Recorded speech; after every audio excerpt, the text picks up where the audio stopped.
Right now at noon, protests are up in Minneapolis after a second shooting involving federal immigration officials. And a new survey here at home from Metro Chamber asks voters if they feel the region is headed in the right direction. Plus, we are in a crisis. This is a crisis of leadership. A deadlocked Portland City Council finally appoints a president, one reluctant to fill the role. And later, the port reveals just how much cannabis its officers seized at the airport last year. Your News at Noon starts now.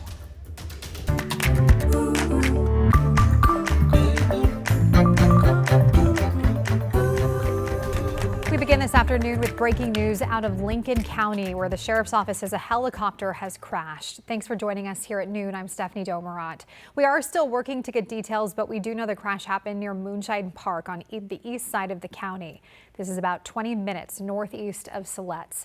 So far, no word on any injuries or deaths from the crash. Officials say there doesn't appear to be a danger to the public. The Lincoln County Sheriff's Office is asking the community to avoid that area while they investigate. Our top story here at noon, President Donald Trump is threatening to invoke the Insurrection Act to end protests in Minneapolis after another shooting involving federal immigration agents last night. Last night's shooting comes a week after the fatal shooting of Renee Good. Federal authorities say the person shot last night was hit in the leg and survived. Homeland Security says federal officers stopped a person who was from Venezuela who was in the U.S. illegally. They said the person drove off, then crashed into a parked car before they got out and made a run for it. When officers caught up with them, DHS says 2 other people came out of an apartment, and all 3 people started attacking the officers with broomsticks and shovels. That's when federal officials say the officer fired the shot in self-defense. While the mayor of Minneapolis acknowledged there are still a lot of unknowns, he said the immigration crackdown in his city is not sustainable. This is already the second shooting that we've had in a week. People are scared. The atmosphere is tense. But again, there is another option. We can stop going down this route together. The mayor also asked the public to remain peaceful. Meanwhile, President Trump took to social media saying he will invoke the Insurrection Act to put a stop to the protests, something Homeland Security Secretary Kristi Noem says she has already discussed with him. We did discuss the Insurrection Act. He certainly has the constitutional authority to utilize that. My hope is that this leadership team in Minnesota will start to work with us to get criminals off the streets. The man shot by the federal agent is now in the hospital, and 2 others who allegedly attacked the officer are in custody. Meantime, the suspect shot by a Border Patrol agent in southeast Portland last Thursday pleaded not guilty in federal court to charges that include aggravated assault of a federal officer. Court records say Luis Nino Moncada appeared anxious during what Homeland Security says was a targeted traffic stop.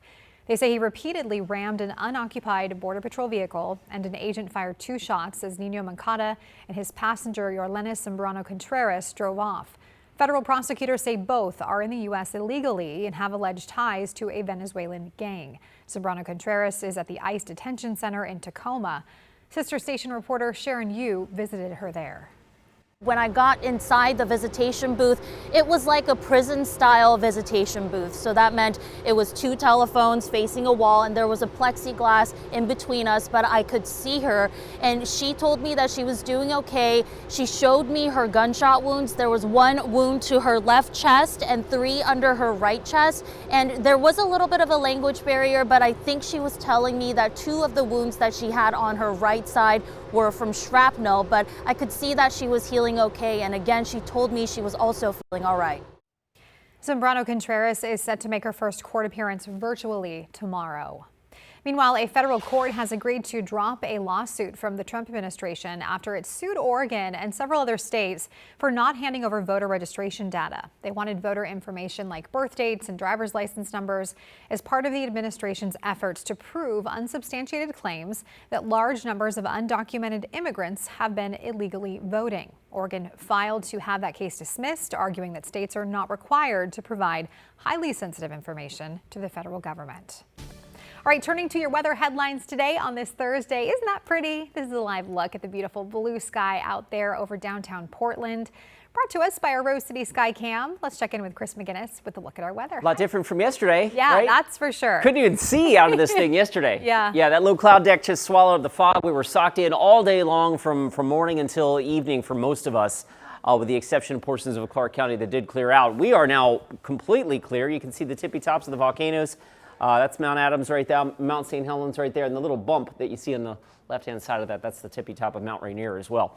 Okay, 49 degrees at PDX. The breeze is starting to pick up, not necessarily right at the airport at this moment, but we have had some light east breezes there. Through the Columbia River Gorge, the breeze definitely picking up, and I'll show you that in a second. We're also beginning to feel that east breeze at the beach. Our newest sky camera, sponsored by Seaside. From Seaside, you can see the breakers there getting kicked back a little bit by that developing east gust at 12 miles an hour. Those breezes will pick up. It's 52 right now on Seaside. We'll switch gears and take you out to Oregon's Veterans Home in the Dalles, where we are beneath that temperature inversion and low cloud deck. So folks on the east side of the gorge and through the Columbia Basin, you're looking at days of this. I don't think this changes much today and on into the weekend. So an air stagnation advisory continues there. Calm wind and it's 40, so obviously much cooler on that side of the Cascades. Notable wind gusts this morning. Crown Point's already gusted to 52. We are feeling the breeze occasionally at the coast as well. Newport gusting to 24. Scappoose gusting to 23 as well. And I suspect those east wind prone locations will continue to feel that, if not even more so, as we go into the afternoon. It's 52 in Beaverton right now. The big perspective across the state, cooler across the Columbia Basin, where, of course, they are stuck under the low clouds. Meanwhile, the west side of the state will enjoy sunshine for the rest of the afternoon and into the evening. Turning a little breezy this afternoon. I've got temperatures inching into the low 50s. We top out at about 54 degrees or so, and then we'll start to dial it back a bit. Breezy and sunny for days. When is the next chance of rain? People are beginning to wonder. When is that? I'll show you with my 7-day forecast in just a few minutes. Okay, we'll see you then, Chris. Thank you.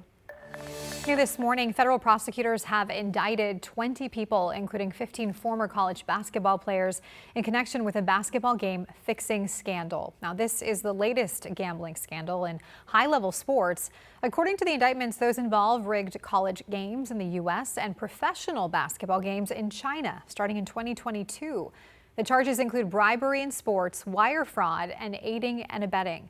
One of the people indicted is Jalen Terry, who played one season of college basketball as a guard for the Oregon Ducks back in 2021.